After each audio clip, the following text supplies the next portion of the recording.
Okay, next. Siman Bays, Hilchos Natilas Yadayim Shachris. I say. So, Lo Yiga Kadam Natila Leba Peh. So, before you wash your hands, you're not supposed to touch your mouth with your hands. V'lo b'chaitim, not your nose. V'lo b'einayim. That's a rough one because people like to wipe their eyes, right? Meaning, and that means even when the eyes are closed. V'lo b'oznayim, not the ears. V'lo b'piyat tabas, and not in the rectum. V'lo b'oichlin, and not in food. There's a common question. What do you do if you touched food? Or kids a lot of times will touch food.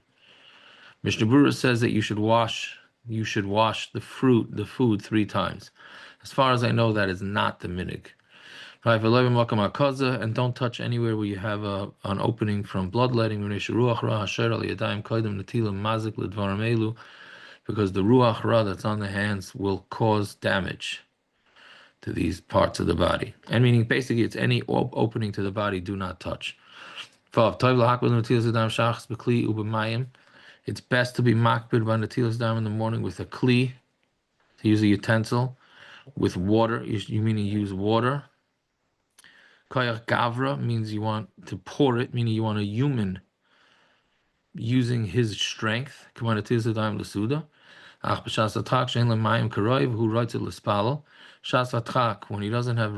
karoi and he wants to daven, then you could use anything to wash your hands. This happens a lot to people that are traveling. And any type of water, and just use the sink. You could still make the bracha on natilas yadayim. If you have a river, better to tovel your hands 3 times, or even in snow. But if you have no water, you cannot then wipe your hands on something. On the cleanliness of hands, and it's dailoi l'tefillah.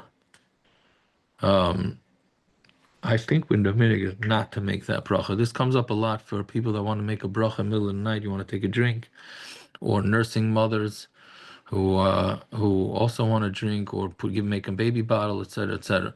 So there are shitas that say that in the middle of the night you don't have to worry about this tumah. The tumah only comes in the morning, so you could rely on that. But still, somebody who's sleeping wants to make a bracha should wipe their hands on their clothing or on their blanket first, the entire hand, both sides of the hand, before they make a bracha. And then, again, he's talking about where you had to just rub your hands on something. So when you get proper water, then you wash your hands another time, but don't make another bracha. So what about the babysitters? What about all these like goyim or fry yidden who don't wash properly? The problem, it's so the assumption, what we're saimach on,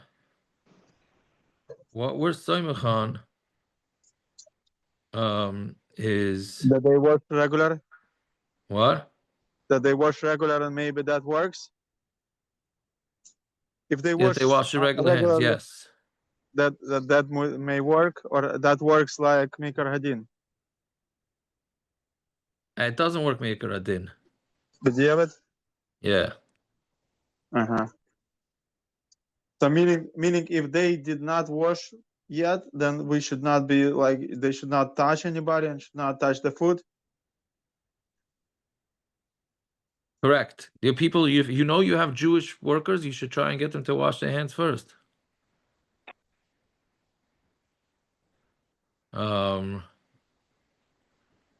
Yeah. Only Jewish? Only Jewish, yeah. Goyim don't have the tumah. That's a good point. That's a good thing to point out. Yeah, Goyim don't have tumah. Somehow that Goyim have more. I think Gemara brings that Goyim also have like some. I know some big people used to go to mikvah after shaking hands with a Goyim. Yeah, okay, that's all fine. But I'm saying Me'ikar Adin they don't have. The Pasha the reading is they don't have. Yeah, there are those that say that there is a type of tumah. I don't know. Okay, but let's say you get water later. You wash your hands one more time, but do not make another bracha. Fine. Zayin. Ksiv, Baruch Nasi Hashem v'chol krava Hashem kachoi. Oh, I just read it. I'm sorry. It says Baruch Nasi Hashem v'chol krava Hashem kachoi. Right? My nefesh is going to bless Hashem, whatever that means. and my insides are gonna bless him. Since a person has to make a bracha to Hashem with all his insides, meaning that's a musar to be learned from that too, which is that we got to put our whole energy into davening. All right, so also levarich achi yanakis a krivai mitzoyo memreglam. You cannot make a bracha till you clean out your insides from excrement and meraglim, urine, and vavoiker, v'kumay. And in the morning when you get up, mistama hu tzarach lasis tzrachav. We knew normally when you get up in the morning you have to go to the bathroom. L'chalapachas lahashtin. Tzrachav means gedolim, which is tzaya. Oil chalapachas is lahashn is to urinate. Alkein lo yavarch birchas anatis zedayim b'shas netila ad shelacha shinakes atzma. Do not make the bracha anatil zedayim until you clean yourself. Yirchatz yadav oid parmachas, then wash your hands again. Vaz yavarch anatil zedayim. Then asher yatzar birchas atayro birchas elakain neshama. Right. So the way the kids are saying is say it all then and there. Sounds like in your room, maybe even before you get dressed, or right after you get dressed. Although there's others, and there's a long bir halacha on this about whether it's better to do this in shul or not. There's no clarity of exactly what's the better way to do it. Ches im hishkem v'nata yada by the laila. So we just discussed this before, but he's so if you get up early, we didn't discuss this exactly, but if you get up early, this is very negaya now because now dawn is what 6:05, whatever, around 6, and it's getting later until we change the clocks. So if you get up early and you wash your hands when it's still night, kedinoi, right? And then you stay in a meeting. So let's call it simple. You got up 2 o'clock in the morning, you wash your hands, everything great. Now you're up until daylight. Or even if you went back to sleep, or somebody goes to sleep during the day, 60 breaths. That's around a half hour. Or somebody's up a whole night, and she's in Nishman and didn't sleep 60. With all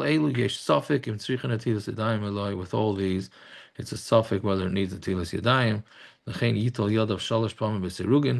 Therefore, you should wash your hands 3 times every other hand. In all these situations, do not make a bracha because, like we know, suffix bracha is lahakal. These are the things that require natilas yadayim b'mayim. Now this is a loaded sif. I'm working on a PDF to clarify this to everybody because it's surprising the lack of understanding of these halachas. But this is a list of things that cause a ruach ra to go on people's hands, and you have to wash your hands. But this doesn't stop you from learning Torah. This is just a tumah thing, nothing to do with dirt, right? So, but these are and what does that?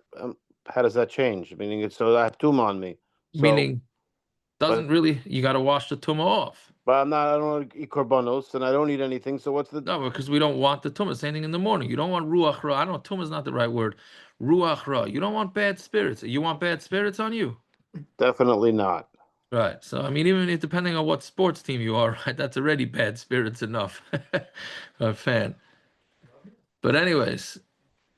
What about Mayim Achronim? Mayim Achronim we hold that it has ruach ra. What? What about Mayim Achronim? We hold it has ruach ra. No, Mayim Achronim is for a different reason. Mayim Achronim is for a different reason. No, I'm saying after we wash the water, that after Mayim Achronim. Yeah, that that's water has has ruach ra. And then we wipe, and then people wipe the lips. Yeah, because the water on the hand is clean. I don't know. These are all, yeah. Anyways, but here, notice it doesn't say you need a cup here.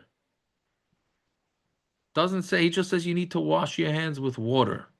Hakamen amita. If you get up from when you go to sleep, when you leave the bathroom, doesn't say you're going to the bathroom, just going out of the bathroom.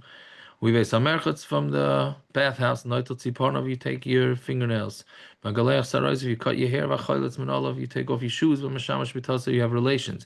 You don't need a cup of it doesn't say that. V'negea bekina, and you touch a bug. V'mafales begodav, if you delouse your clothing. Afilu loinaga bekina, even if you didn't touch a bug.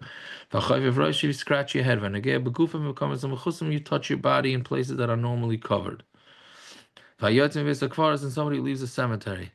Malva es hameis, and if you not malva, malava es hameis, you escort a mace, meaning you're part of levaya, or shenichnas ba'ayel mace, or you go in the same building as a mace. Vamakas dama, you take blood. All of these require washing hands.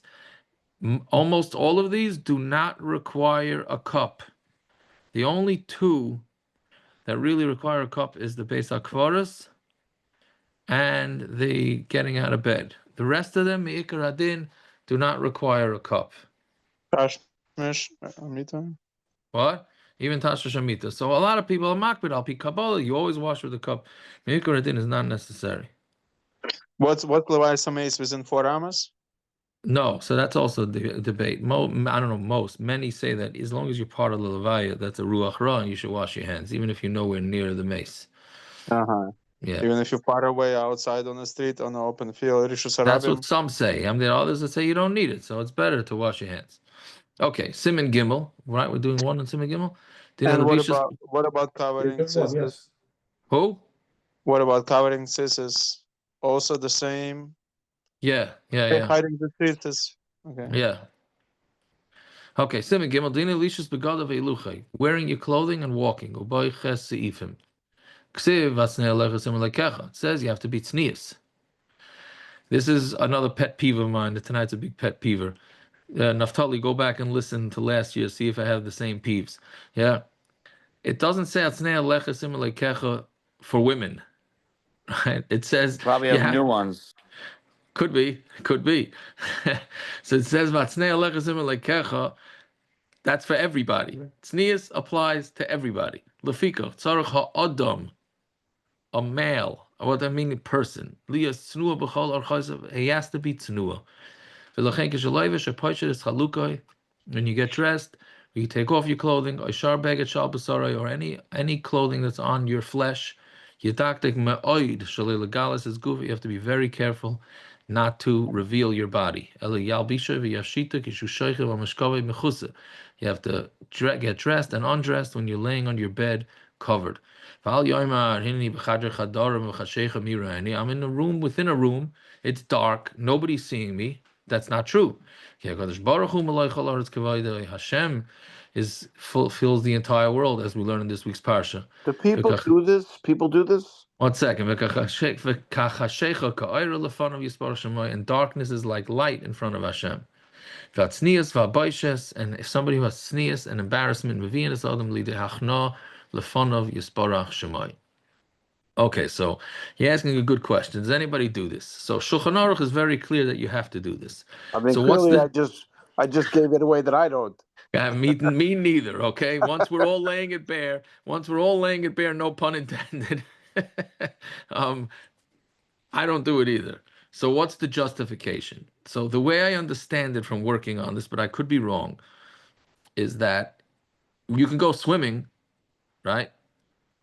So you go to the mikveh and you go in a shower. So what's a pshat that, why don't you have to take a shower with your schwimmkleid or whatever? So the reason is because if it's in a makom, that's the way it's expected to dress, so therefore that's not a bush. Hashem's not going to say, look at this person the way he's walking around, right? So the question is, Bizman Azeh, our bedrooms are meyuchid for walking around like that. Meaning, if you enter your bedroom, somebody comes barging into your bedroom, and you're walking around without a shirt on, nobody's going to think, look at that, look how embarrassing that is that he's walking around his bedroom like that, because that's your bedroom. That's the way we expect it to be. No different than a swimming pool. If you would go answer your front door like that, then people would say, like, look at that chutzpah, right? So any place that you would be embarrassed to be seen that way, then you taka can't dress that way, right? Maybe some people used to swim in their clothes back in the days. It could be, but most don't. Meaning the point is, the way this halach is meant to be is that back then they slept in their living rooms. They didn't have 5 bedrooms, 6 bedrooms. They lived in one bedroom, one room. It was the same room that they had their Shabbos Suda. They were sleeping. So to walk around in the same room that you just had your Shabbos Suda, to walk around undressed there is a busha. You can't do that. But because of our luxuries, so we don't. That seems to be the justification for why we don't do it. Like lamashal in a sukkah. So when I sleep in the sukkah, I taka get dressed under the blanket. because in a sukkah you I wouldn't. go into the house and I get dressed. I'm saying, but you shouldn't if you're walking around, let's say in boxers or whatever it is, in a t-shirt, that you would never be seen in the sukkah like that. So then it's not right to walk to. It's not right. Either put on pajamas or a sweatshirt or a pants, and then go out from under the blanket. At least that's what I think. It could be I'm wrong, but meaning it in a sukkah, it's and it's a pain to get dressed that way. Let me tell you, it's a pain. Yeah. Not as So easy as it sounds. no, it's not. No, it's like I've done it over the years at times, but Yeah. it's not so easy. It's not. It's not. But anyways, as far as I know, that is the justification. Okay, we will stop over there. Everybody should have a fine night, a good Shabbos, and Go ahead, thank you. all right. Sure, Good night. Bye-bye. I found the shit for last year. I'm gonna listen.